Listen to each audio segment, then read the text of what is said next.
ভাই, ভাবো একবার, আমরা একটু কষ্ট পেলেই অভিযোগ করি, হতাশ হয়ে যাই।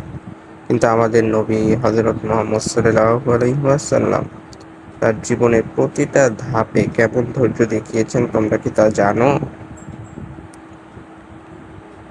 তাকে তায়েফে মানুষ রক্তাক্ত করেছিল, কিন্তু বদলা না নিয়ে তিনি বলেছিলেন, হে আল্লাহ, এরা জানে না, এই তাই ক্ষমা করে দিন।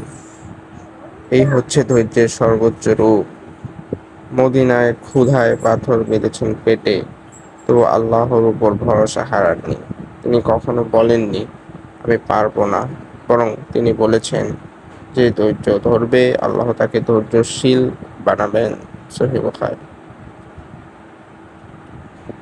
ভাই, জীবনে যখন পরীক্ষা আসে, ভাববে এটা ধ্বংস নয়, বরং উন্নতির সুযোগ, কারণ আল্লাহ ধৈর্যশীলদের সাথেই আছে।